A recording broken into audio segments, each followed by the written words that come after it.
बात करेंगे नोएडा की। नोएडा सॉफ्टवेयर इंजीनियर की मौत मामले में कई सवाल उठ रहे हैं। नोएडा में हुई सॉफ्टवेयर इंजीनियर युवराज मेहता की मौत का अपडेट, जिसके बाद पूरा सिस्टम हिल गया है। इस मामले में एसआईटी का गठन किया गया और जांच शुरू कर दी गई है। मंगलवार को एसआईटी ने घटनास्थल का दौरा किया और पड़ताल की। एसआईटी टीम दोबारा घटनास्थल पहुंच चुकी है और सीन रिक्रिएट किया जा सकता है। मेरठ जोन के एडीजी भानु भास्कर एसआईटी को लीड कर रहे हैं। एसआईटी ने नोएडा प्राधिकरण के अधिकारियों से भी पूछताछ की है कि लापरवाही हुई तो कहां हुई। युवराज मेहता के पिता के बयान भी दर्ज किए गए हैं। नोएडा के डीएम और पुलिस कमिश्नर के सामने पीड़ित पिता के बयान दर्ज किए गए हैं। मामले में बिल्डर अभय कुमार को गिरफ्तार किया गया है। आरोप Abhay Kumar firm एमजेडी Wish Town planners का डायरेक्टर है, इस पर लगा हुआ है और अब ये आरोपों के घेरे में है। तो एमजेड विस्टाउन है, उसके प्लानर के डायरेक्टर है और अब आरोप लगते दिखाई दे रहे हैं। अब आपको बताते हैं कि हुआ क्या। 16 जनवरी की रात एक दर्दनाक घटना होती है।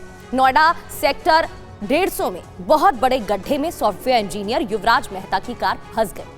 ये गड्ढा एक इमारत के लिए बेसमेंट की खुदाई के बाद बना हुआ था और काफी दिनों से छोड़ा भी गया था। खुला छोड़े होने की वजह से यहाँ पानी भर गया।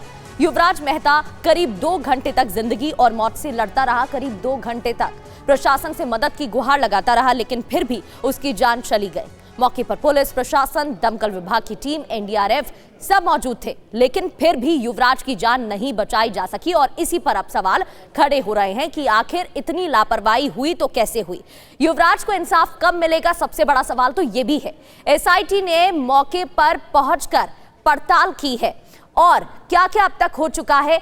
एसआईटी सीन रिक्रिएशन कर सकती है, यानी कि घटनास्थल पर एक और बार जाकर सीन रिक्रिएट किया जा सकता है। एसआईटी को 5 दिनों में रिपोर्ट पेश करनी होगी कि अब तक क्या क्या सामने आया है और क्या होने वाला है। पुलिस कस्टडी में आरोपी बिल्डर अभय है और उससे पूछताछ हो रही है। मंगलवार शाम कार को पानी से बाहर निकाला गया है और 96 घंटे बाद कार को बाहर निकाला जा सका। ये बड़ी बात है, 96 घंटे का समय लगा है।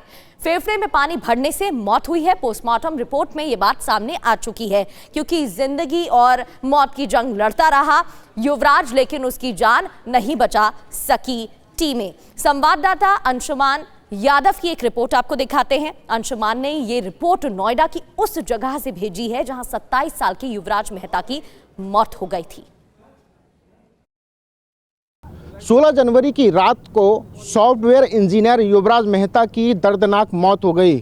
17 जनवरी की सुबह में एनडीआरएफ और दमकल विभाग की टीम ने उसकी डेड बॉडी को रेस्क्यू किया और ठीक 91 घंटे बाद उसकी गाड़ी बरामद हुई है। मैं इस वक्त उसी स्पॉट पर मौजूद हूं जहां पर यह घटना घटी। आपको बता दें, बिल्डर द्वारा इस जगह को बेसमेंट के तौर पर खुदवाया गया था, जिसमें 70 फीट गहरा लगभग गड्ढा हो चुका था और उसमें सीवर का पानी भर चुका था, जिसकी वजह से 16 तारीख की रात में जब घना कोहरा था तो संभवतः युवराज की गाड़ी तेज़ी से इसी गड्ढे में, यानी इस बेसमेंट के गड्ढे में जाके गिरी थी और युवराज ने काफ़ी मदद की गुहार भी लगाई थी, अपने फादर को भी कॉल किया था, लेकिन एनडीआरएफ और पुलिस और दमकल की विभाग की टीम के पास सीमित संसाधन होने के कारण उसकी मौत हो गई। और इस पूरे मामले पर अब उत्तर प्रदेश के मुख्यमंत्री योगी आदित्यनाथ ने एसआईटी टीम गठित करी है, जो मंगलवार को नोएडा प्राधिकरण के दफ्तर पहुंची थी और तमाम जो अधिकारी हैं उनसे पूछताछ की थी। अब इस पूरे मामले पर मंगलवार को ही जो आरोपी बिल्डर है अभय, उसको गिरफ्तार कर लिया गया है, जिसे 1 दिन की पुलिस कस्टडी के लिए रखा गया है, जिसको आज संभवतः कोर्ट में पेश किया जाएगा।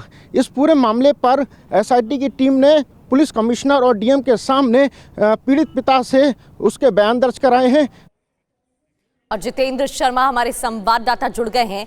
जितेंद्र, कई सवाल खड़े हो रहे हैं। युवराज की मौत हो जाती है, युवराज 1 घंटे तक करीब तड़पता रहता है और मदद की गुहार लगाता रहता है, लेकिन उस तक मदद नहीं पहुंची। ऐसा हुआ तो कैसे हुआ, और अब क्योंकि एसआईटी टीम का गठन हो चुका है तो आगे क्या कदम उठाए जाएंगे? जी बिल्कुल, देखिए प्रगति एसआईटी टीम ने अपनी तफ्तीश शुरू कर दी है। एसआईटी के जो लीड कर रहे हैं वो दरअसल मेरठ जोन एडीजी है, जो खुद मौके पर मौजूद थे। कल बाकायदा मौके का मुआयना किया गया। इसके अलावा जो गाड़ी रिकवर की गई है उस गाड़ी का भी मुआयना किया जाएगा एसआईटी की टीम के द्वारा। और साथ ही सबसे अहम होगा जिस प्रॉपर्टी पर या फिर कहे जहां पर गड्ढा हुआ पड़ा था, जैसे कि अंशुमन ने बताया, और वहां पर पानी भरा हुआ था सीवर का, वो जो बिल्डर अरेस्ट हुआ है उस बिल्डर से भी उसके जो कागजात हैं उस प्रॉपर्टी के या फिर कहें जो लापरवाही वहां पर देखने को मिली, उस एंगल पर भी एसआईटी की टीम अपनी तफ्तीश करेगी। लेकिन आज जो सबसे अहम होगा वो होगा उन चश्मदीदों का बयान दर्ज करना एसआईटी के द्वारा जो उस वक्त मौके पर मौजूद थे। तो अब धीरे धीरे जो जांच का दायरा है वो दरअसल बढ़ता जा रहा है। आरोपी बिल्डर अभय की गिरफ्तारी हो चुकी है। ऐसे में जांच के दौरान यह भी सामने आया है कि दरअसल तमाम वित्तीय अनियमितताएं इस प्रॉपर्टी के खरीद फरोख्त में बरते गए थे। तो उसको लेकर ईडी भी आने वाले वक्त में तफ्तीश शुरू कर सकती है।